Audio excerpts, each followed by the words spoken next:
नमस्कार. सर्वप्रथम आपला परिचय करून द्या. जी, सर्व व्ह्युअर्सला माझा नमस्कार. मी प्राध्यापक कृणाल महाजन. मी सध्या नागपूर येथील रामटेक तालुक्यातला एक संस्कृत विद्यापीठ आहे, कविकुलगुरू कालिदास संस्कृत विद्यापीठ. या विद्यापीठामध्ये डिस्टन्स लर्निंगमध्ये सहाय्यक प्राध्यापक आहे आणि माझ्याकडे योगशास्त्र हा विषय आहे. त्या व्यतिरिक्त माझे स्वतःचे क्लासेस चालतात. नेटच्या विद्यार्थ्यांना मी कोचिंग देतो आणि वेगवेगळ्या ग्रंथांवर माझे सेशन चालतात. त्यामध्ये हठयोगी ग्रंथ आहेत, भगवद्गीता आहे, पातंजल योग सूत्र आहे, गोरक्ष शतक आहेत. सध्या माझा PhD सुरू आहे आणि माझा PhDचा जो अभ्यासाचा जो विषय आहे तो आहे नाथयोगिक ग्रंथांमधील कुंडलिनी अध्ययन. म्हणजे सरळ कुंडलिनीवरती माझं अध्ययन सुरू आहे आणि त्या संदर्भातले माझे वेगवेगळे सेशन सुद्धा होतात. या सेशनमध्ये सप्तचक्रावरचं सेशन माझं खूप लोकप्रिय आहे. पूर्ण महाराष्ट्रभरामध्ये सप्तचक्रावरचे सेशन मी कंडक्ट करतो आणि माझं असे विचार आहेत की सप्तचक्राचे सेशन हे ऑनलाईन ऐवजी ऑफलाईनच महत्त्वाचे आहे. जो साधक आहे सप्तचक्रांची साधना करणारा हा माझ्या समोरच पाहिजे, जेणेकरून त्याच्यामध्ये येणारे जे काही ऊर्जा आहेत, बदल आहेत, हे जाणून त्यावर योग्य ते मार्गदर्शन त्या साधकाला करता येईल. तर त्यानंतर माझ्या परिचयामध्ये अजून 2 गोष्टी सांगाव्याशा वाटतात. त्या म्हणजे मी वेगवेगळ्या ग्रंथांचा लेखक आहे. हठयोगी ग्रंथ तुमच्यासमोर जे 2 ग्रंथ ठेवले आहेत या ग्रंथांचा मी लेखक आहे. त्यानंतर पुढील महिन्यामध्ये माझं श्रीमद भगवद्गीता यावर योग गीता नावाचं एक पुस्तक प्रकाशित होत आहे. त्यामध्ये भगवद्गीतेच्या अनुषंगाने काही योगिक ग्रंथांचे त्याला मी कोट केलेले आहेत, म्हणजे योगाचे रेफरन्सेस दिलेले आहेत. आणि माझ्या दृष्टीने श्रीमद भगवद्गीता हा योगिक ग्रंथ आहे, ना की आध्यात्मिक. नेमकं योगामध्ये विविध जे शाखा वगैरे आहेत त्याबद्दल आपण काय सांगू शकता? योगशास्त्राचा जर विचार केला तर योगशास्त्र हे व्यापक शास्त्र आहे. आणि माझं स्वतःचं असं एक मत आहे की एक योगशास्त्र म्हणजे एक अथांग पसरलेला समुद्र आहे. तो जितका तुम्हाला दूर पसरलेला दिसतो आहे त्याही पेक्षा जास्त त्याची डीपनेस आहे. तो किती खोल आहे याचा अंदाज तुम्हाला येऊ शकत नाही. आणि मी स्वतःला या योगशास्त्राच्या काठावर उभा असलेला एक योगी समजतो आणि मी त्याच्यातले अजून 2-4च थेंब प्राप्त करू शकलेलो आहे असं मला वाटतं. मला अजून खूप शिकायचं आहे, मला अजून खूप योग समजून घ्यायचा आहे. आणि योगशास्त्राच्या शाखांचा जर तुम्ही विचार केला तर हठयोग आहे, ज्ञानयोग आहे, भक्ती योग आहे, कर्मयोग आहे, लय योग आहे, नाद योग आहे. योगाच्या अनेक शाखा आहेत आणि याचा सविस्तर जर अभ्यास करायचा असेल तर हठयोगी ग्रंथांचं एक वेगळं टेक्स्ट आहे. श्रीमद भगवद्गीतेचा विचार केला तर श्रीमद भगवद्गीतेमध्ये कर्मयोग सांगितला आहे, भक्तियोग सांगितला आहे, ज्ञानयोगाची सुद्धा डेफिनेशन भगवान श्रीकृष्णाने अर्जुनासमोर केलेली आहे. त्यामुळे श्रीमद भगवद्गीता हा असा ग्रंथ आहे की तुम्हाला योगाच्या वेगवेगळ्या शाखा तुम्हाला भगवद्गीतेमध्ये एकाच टेक्स्टमध्ये, एकाच पुस्तकामध्ये शिकायला मिळतील.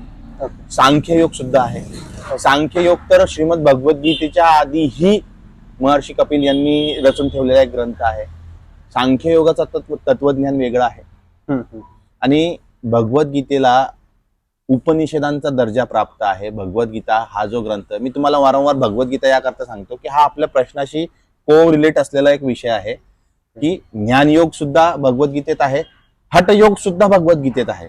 भगवद्गीतेचा 6वा अध्याय जर तुम्ही बघितला, आत्मसंयम योग, तर 6व्या अध्यायामध्ये तुम्हाला हठयोगाचे संदर्भ सापडतील. आसन कसं असावं, मठ कसा स्थापन करावा, बैठक स्थिती कशी असावी, ध्यान कसं करावं, कोणावर करावं, याचं समर्पक उदाहरण भगवान श्रीकृष्णांनी अर्जुनासमोर प्रस्तुत केलंय. आम्हाला सुद्धा अजून इतकं नॉलेज नव्हतं. आम्हाला एक माहिती होतं की जर तुम्हाला आयुष्यामध्ये एक आध्यात्मिक एक टच हवा असेल तर आपण याचा म्हणजे भगवद्गीता याचा संदर्भ करू शकतात, शिकू शकतात. परंतु पहिल्यांदाच योगाबद्दलही भगवद्गीतेत एवढं लिहिलेलं आहे, आम्ही इतकं डीप नॉलेज कधी घेतलं नव्हतं. ठीक आहे, पुढील सूत्राकडे वळूया. हठ प्रतिपिका आपण ग्रंथ सुचविला तर त्याबद्दल आपल्यास काय सांगू शकतो? जी, आता मी सांगताना सांगितलं की योगाच्या विविध शाखांमध्ये हठयोग सुद्धा एक आहे. बरोबर. तर हठयोग जर विचार केला तर हठयोगिक ग्रंथांचा तुम्ही हठयोगिक ग्रंथांचा तुम्ही नक्कीच हे केला पाहिजे. हठयोगिक ग्रंथांमध्ये गोरक्ष शतक, सिद्ध सिद्धांत पद्धतीपासून म्हणजे नाथ संप्रदायांचा उगम झाल्यापासून ते आताच्या 17व्या शतकापर्यंत घेरंड संहिता असे अनेको ग्रंथांचा त्यात समावेश होतो. 14व्या शतकातला हठप्रदीपिका हा ग्रंथ आहे, बरोबर. गोरक्ष शतक हा ग्रंथ आहे, घेरंड संहिता हा ग्रंथ आहे, सिद्ध सिद्धांत पद्धती हा ग्रंथ आहे आणि हठयोग हा समस्त योगाचा आधार आहे. हठप्रदीपिका या ग्रंथाचा सुरुवातीला जर तुम्ही अध्ययन केलं ग्रंथाचं तर स्वामी सातवाराम त्याचे लेखक आहेत आणि स्वामी सातवाराम असं म्हणतात की सर्व योगांचा म्हणजे मी आतापर्यंत जे सांगितलं तुम्हाला हठयोग, लययोग, भक्तियोग, कर्मयोग, ज्ञानयोग, सांख्ययोग या सर्व योगाच्या शाखांचा आधार हा हठयोग आहे. आणि त्यात ते उदाहरण देतात की ज्याप्रमाणे समुद्र मंथनाच्या वेळी त्या मेरू पर्वताचा आधार कच्छप होता, कासव होता, त्याप्रमाणे हठयोग ह्या सर्व योगांचा आधार आहे आणि हठयोगाच्या माध्यमातून एक साधक हठयोगाला सोपान बनवून, सोपान म्हणजे शिडी, सोपान म्हणजे शिडी, तर हठयोगाच्या माध्यमातून राजयोग प्राप्त करून घेण्यासाठी प्रोत्साहित होतो किंवा राजयोग प्राप्त करून घेतो. मग राजयोग काय आहे तर राजयोग म्हणजे समाधी. पातंजली योग सूत्राचा विचार केला तर कैवल्य अवस्था, कैवल्य अवस्था, समाधीची अवस्था, राजयोग हे समानार्थी शब्द आहेत. यांचा अर्थ एकच आहे ते म्हणजे मोक्ष प्राप्त करून घेण्यासाठी समाधी सिद्ध करून घेणे. परंतु मोक्ष का? हा कारण मनुष्य का प्राप्त जीवनाचा करावा? जर आम्हाला जन्म मिळाला आहे हा आपल्या या सध्या जन्म भोगायला मिळालेला आहे, बरोबर, तर मग मोक्षसाठी का प्रयत्न करावेत? तुमच्या अत्यंत सुंदर प्रश्न आहे आणि ह्या प्रश्नाचं उत्तर सुद्धा श्रीमद भगवद्गीतेमध्ये आहे. त्या तत्पूर्वी तुम्हाला मी सांगू इच्छितो की जन्म, मनुष्य जन्म हा जर भोग भोगायला मिळाला आहे तर मग तुम्ही कर्म का करतात? आमचा हक्क आहे, आम्हाला मानव जन्म मिळाला आहे Yes. नवीन नवीन कर्म भोगण्यासाठी. 84 लक्ष योन्या सांगितलेल्या आहेत आणि या 84 लक्ष योन्या पार केल्यावरती मनुष्य जन्म प्राप्त होतो. आणि मनुष्य जन्म एकमेव असा जन्म आहे की ज्यामध्ये मनुष्य कर्म करू शकतो. कर्मप्रधान कर्मप्रधानता याच्यामध्ये आहे. आणि इतर ज्या योन्या आहेत, इतर योन्यांचा अर्थ कीटक, जीव, जंतू, पशु, पक्षी, वृक्ष, शाखा अशा 84 लक्ष योन्यांची गणना आपल्या सनातन संस्कृतीमध्ये करून ठेवलेली आहे. तर मनुष्य जन्म प्राप्त झाल्यावरती कर्माची प्रधानता येते, कर्म मनुष्य करतो आणि त्या कर्माच्या आधारावरच कर्माशय तयार होतं. त्या कर्माशयामुळेच कोणत्या योनीमध्ये मनुष्य जाईल हे ठरतं.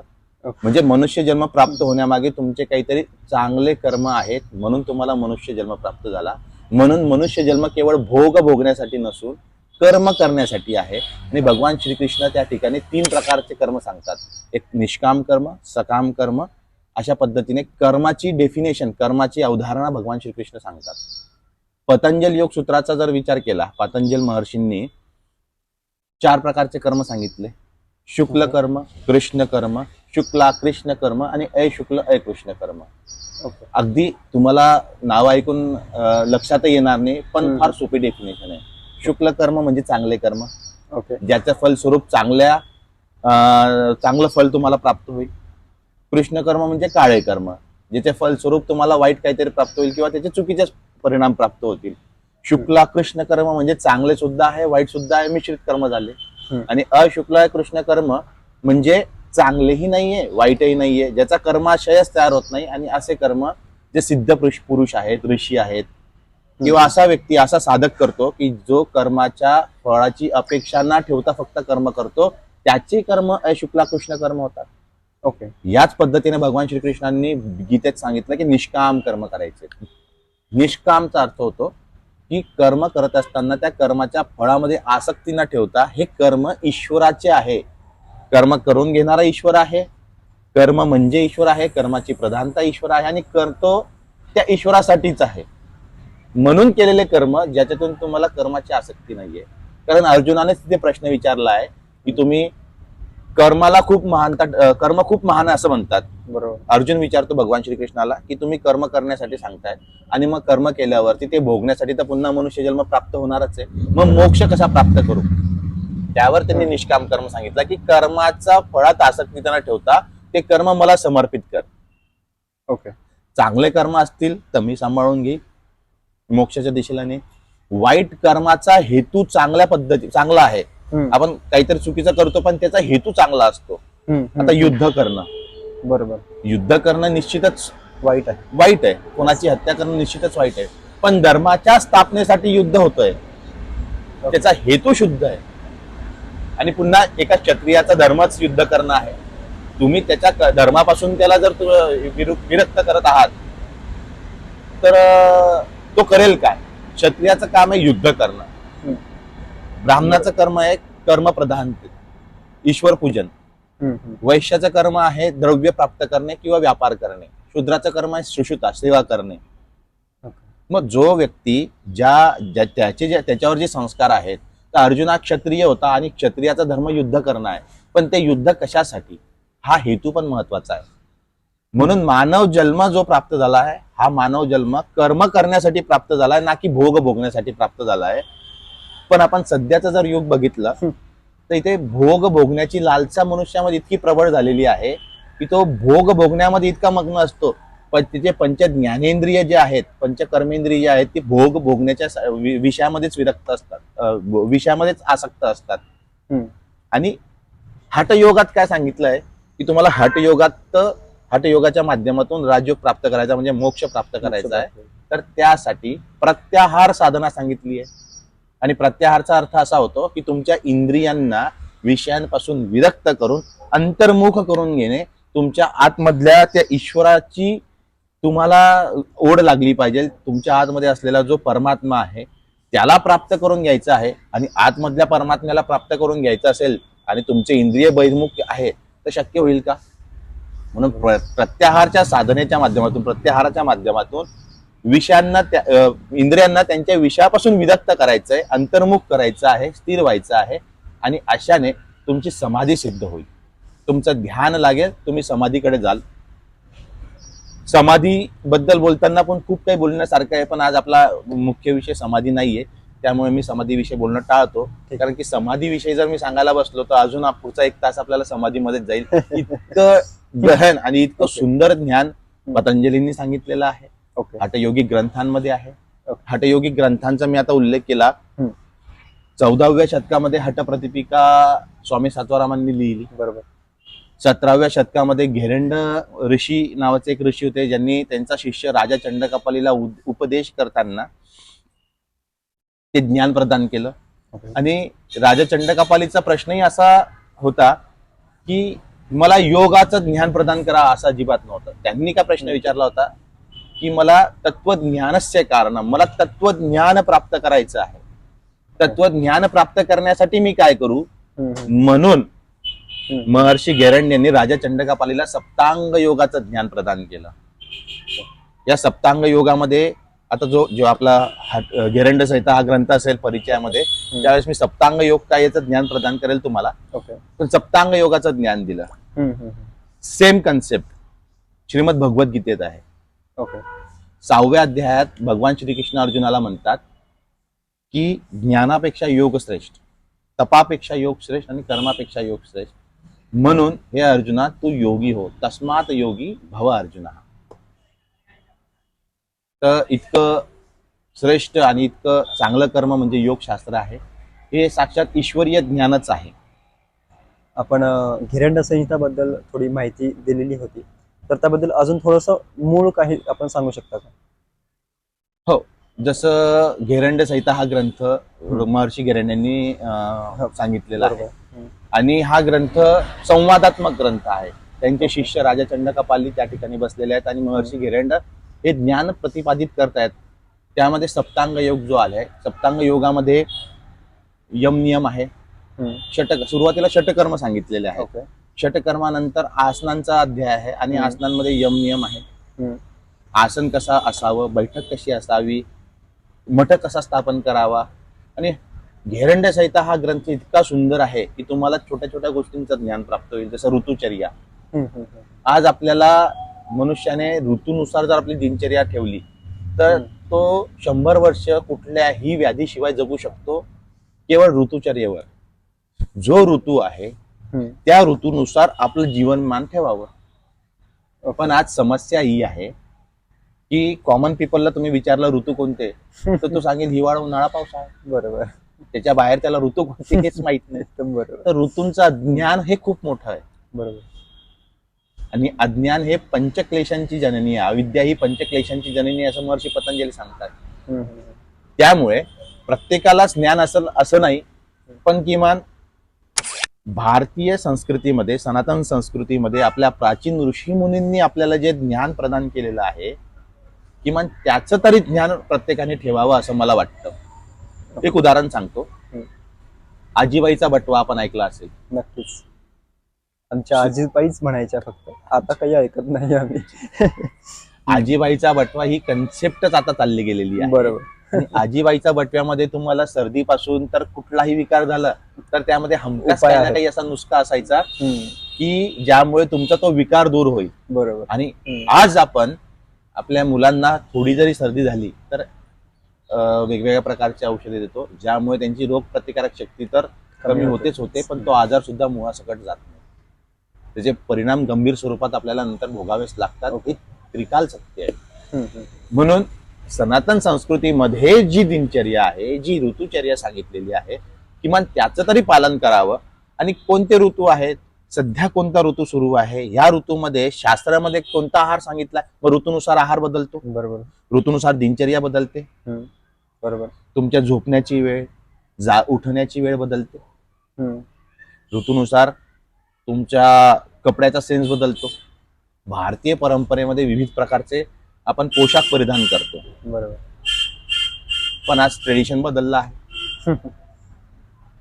तर सांगायचं तात्पर्य इतकंच, मी प्रत्येक गोष्टीवरती जर बोलायचं म्हटलं तर आपल्याला खूप वेळ होईल. आणि प्रत्येक गोष्ट इतकी समजून सांगण्यासारखी पण नाहीये. हा प्रत्येकाच्या दिनचर्येचा आणि प्रत्येकाच्या एक रुटीनचा भाग आहे. आज आपण अशा धावपळीच्या युगामध्ये आहोत की इथे क्षणभर थांबायला कोणाला वेळ नाहीये. एकदम बरोबर. प्रत्येक जण आपल्या आपल्या आपल्या गतीने दौडतोय, पळतोय. आपल्या संस्कृतीनुसार जर विचार केला तर ही त्याची जी धावण्याची गती आहे ही थोडी धीमी होईल, पण शाश्वत होईल असं मला वाटतं. आपल्या धावण्याची गती कमी करावी. आपण पळतो कशा मागे, पैशाच्या मागे, आपल्या करिअरच्या मागे, आणि मग त्यामुळे मानसिक, शारीरिक आणि वेगवेगळ्या प्रकारच्या व्याध्या आपण स्वतः उत्पन्न करून घेतो. आज जेवणाच्या वेळ बदललेल्या आहेत. कोणत्याही परिवारामध्ये तुम्ही बघा, रात्री 10:30 आणि 11 वाजता भोजनाची वेळ होऊन गेलेली आहे. बरोबर. दुपारचं जेवण म्हटलं तर 2:30 आणि 3 वाजता होतं. रात्रीचं भोजन जर म्हटलं तर 10-11 वाजता होतं. झोपण्याची वेळ 12-1 होते. आधीच्या काळात कुठे होतं? मग याबद्दल थोडस काही माहिती सांगा, नेमकं काय रुटीन असावं? रुटीन जर म्हटलं तर सकाळी अगदी लवकर उठून, ब्रह्ममुहूर्तावर उठून आपली जी साधना आहे ती करावी. योगिक ग्रंथांचा आधार घेऊन योग साधना करावी. ब्रह्ममुहूर्त आपल्याकडे कन्सेप्ट आहे. आजही शेतकरी जर बांधव म्हटला तर अगदी सकाळी ब्रह्ममुहूर्तावर उठून शेतीची मशागत करतो, त्याच वेळेस त्याला चांगला पीक मिळतं. ठीक आहे. तुम्ही पशु पक्षी बघा, जे निसर्गातले जीव आहेत त्यांना सुद्धा वेळेचं महत्व आहे. सायंकाळ नंतर, सूर्यास्त झाल्यानंतर एकही पक्षी तुम्हाला अन्न वेचण्यासाठी बाहेर दिसणार नाही. बरोबर. हे जर एका छोट्याशा चिमणीला कळतंय तर आपल्याला का नाही कळायला हवं? एकदम. तर सुरुवात आपण सकाळपासून करूया. ब्रह्ममुहूर्तावर आपण उठतोय. ब्रह्ममुहूर्तावर जागी झाल्यानंतर आपली शारीरिक कसरत आहे, मानसिक कसरत आहे, ध्यान साधना आहे. ठीक आहे. सूर्यनमस्कारासारखी साधना आहे. खूप साऱ्या साधना आपल्या संस्कृतीमध्ये सांगितलेल्या आहे. त्यानंतर भोजनाची वेळ आपल्याला दिली की लवकरात लवकर आपलं भोजन झालं पाहिजे. न्याहारीच्या ऐवजी आपण जर भोजनच केलं तर अधिक उत्तम. त्यावेळेस आपला अग्नी प्रज्वलित असतो. नंतर आपल्या दिनचर्येमधले जे काही इतर कार्य आहेत ते आपण सुरू करू शकतो आहे. सायंकाळी सूर्य अस्ताच्या अगोदर आपण जर भोजन केलं तर इतकंही नाही होऊ शकत आहे, पण किमान आपण एक वेळ ठरवून जर भोजनाची एक वेळ ठरवली की सूर्यास्ताच्या दरम्यान नाही होऊ शकत, कारण की आपल्याला आपले कामच इतर असतात. आपलं ऑफिस आहे, आपला जॉब आहे, इतर कामं आहेत. किमान जितक्या लवकर जेवण होईल तितक्या लवकर जेवण करून आपल्या जेवणामध्ये आणि झोपण्यामध्ये किमान 2 ते 3 तासाचं अंतर असायला हवं. म्हणजे आपलं भोजन केलेलं आपलं अन्न जे आहे ते उत्तम प्रकारे त्याचं पाचन होऊन त्याचं पुढची प्रक्रिया होईल. झोपण्याची जी वेळ आहे ती 9:30 ते 10च्या दरम्यानच असायला हवी. म्हणजे तुम्ही लवकर झोपाल तर लवकर सकाळी उठू शकताय. बरोबर. ही झाली एक मोठी टेंटेटिव्ह आपली दिनचर्या. हम्म. यामध्ये थोडेफार बदल आपण ऋतूनुसार करू शकतो.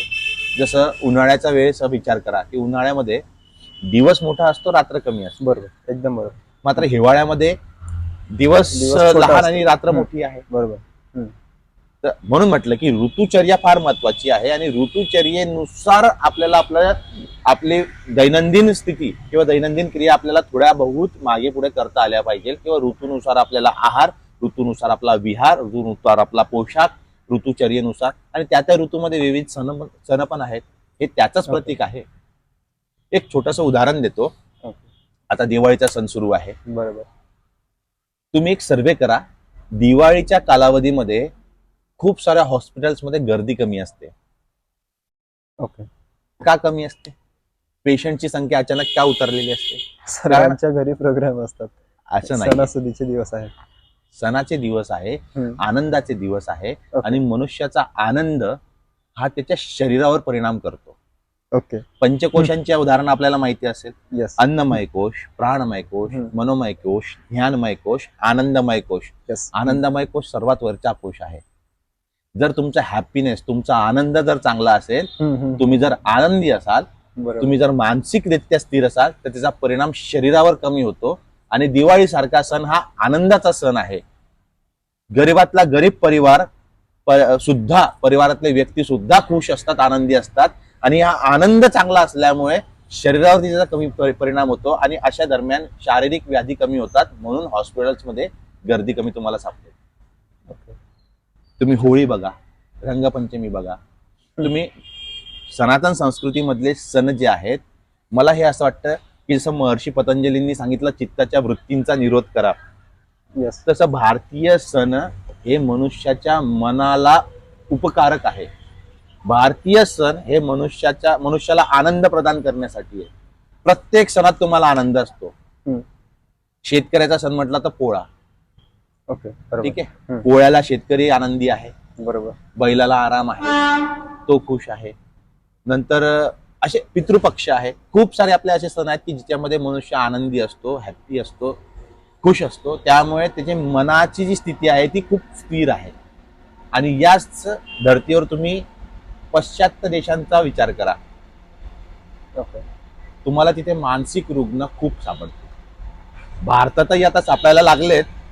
त्याचं कारण हेच आहे की आपण आपल्या सनातन संस्कृतीपासून दूर होतोय, आपल्या ऋतूंपासून आपण दूर होतोय. ऋतूच कोणते आहेत कोणाला माहिती नाही. बरोबर. ठीक आहे. आपण आपल्या विचारांपासून, आपल्या संस्कृतीपासून दूर होतो आहे. फक्त आपण भोग भोगण्याच्या शर्यतीमध्ये उतरलोय. प्रत्येक भोग फक्त मला प्राप्त व्हावा.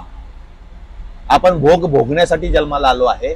ही जी आसुरी वृत्ती आहे ही कुठेतरी कमी व्हावी. ओके. कर्म करण्यावरती प्रधानता, कर्म प्रधानतेवरती विचार व्हावा आणि भोग भोगण्यापेक्षा आपल्याला ईश्वराने मनुष्य देह जो प्रदान केला आहे हा मोक्षासाठी दिलेला आहे. याचा विचार करून मोक्ष प्राप्तीसाठीचे असलेले जे साधन आहेत त्यामध्ये भक्तियोग, ज्ञानयोग, हठयोग, कर्मयोग, लययोग, नादयोग, सांख्ययोगाचं तत्वज्ञान तुम्ही अभ्यासा बघा. हे सगळे मनुष्याला मोक्ष प्रदान करण्यासाठी आहे. आणि पुरुषार्थ चातुष्य जर बघितलं, धर्म, अर्थ, काम, मोक्ष यामध्ये नक्कीच कामाला सुद्धा महत्व दिलेलं आहे, परंतु ते शास्त्रसंमत काम. ओके. व्याभिचार नव्हे, शास्त्रसंमत काम. आता हे शास्त्र संमत जे तुम्ही सांगत आहात याबद्दल प्रॉपर ज्ञान मिळेल कुठे? कारण आता सध्या या क्षणाला सर्वीकडे फार विविध प्रकारे ज्ञान दिलं जातं, परंतु आपण चांगले प्राध्यापक आहात असं आम्हाला माहिती आहे. तर आपल्याकडे ते मिळू शकतं का? कारण काही मुलांना सध्या गरज आहे. तर आपण त्यासाठी काय करू शकता? आपण काय देऊ शकता त्या मुलांना? त्याबद्दल माहिती द्या तुम्ही. सर्वात पहिले सांगेल मी की माझ्यापर्यंत जो पोहोचतो त्याला मी योग्य ज्ञान प्रदान करण्याचा प्रयत्न. बरोबर. पण माझ्या काही मर्यादा आहे. आज सृष्टीतील समस्त जीवांपर्यंत तर मी पोहोचू शकत नाही. तुमच्या माध्यमातून काही लोकांपर्यंत नक्कीच पोहोचतोय. बरोबर. पण मी काय देतो यापेक्षा महत्वाचं शास्त्रसंमत ज्ञान म्हणजे काय, जे आपल्या ग्रंथांमध्ये, आपल्या शास्त्रांमध्ये ज्याला संमती प्रदान आहे असे कर्म म्हणजे योग्य कर्म. शास्त्र विरुद्ध कर्म करणे म्हणजे पापकर्म, जसं व्याभिचार. ओके. आपल्या संस्कृतीमधील कुठल्याही ग्रंथामध्ये व्याभिचाराला चुकीचं मानलंय. स्थेय म्हणजे चोरी करणे. बरोबर. सर्व शास्त्र ग्रंथांमध्ये चोरी करणे हे चुकीचं आहे, पाप कर्म आहे, निषेध कर्म आहे. बरोबर. तर शास्त्र सर्मक कर्माचा अर्थ असा आहे की शास्त्रांमध्ये जे कर्म करण्यासाठी आपल्याला प्रवृत्त केलं आहे किंवा जे कर्म करण्यासाठी आपल्याला ज्ञान प्रदान केलेलं आहे असे कर्म करणे म्हणजे शास्त्रसंमत कर्म. ओके. आणि शास्त्राच्या विरुद्ध म्हणजे व्याभिचार, चोरी, है ना, असे कर्म म्हणजे ते शास्त्राच्या विरुद्ध झाले, ते कर्म करायचे नाहीयेत. म्हणून मी म्हटलं की पुरुषार्थ चातुष्टाचा विचार केला तर धर्माचा अर्थ हिंदू मुस्लिम नाही. ओके. धर्माचा अर्थ की तुम्ही कोणत्या, जसं मी म्हटलं की अर्जुनाचा धर्म काय आहे, तर अर्जुन क्षत्रिय आहे आणि युद्ध करणं हा अर्जुनाचा धर्म आहे. ओके. भगवान श्रीकृष्ण त्याला तेच समजवत आहेत की तुझा धर्म जो आहे तू त्या तुझ्या धर्माला जा, तुझा धर्म करण्याच्या तुझी प्रवृत्ती असायला हवी.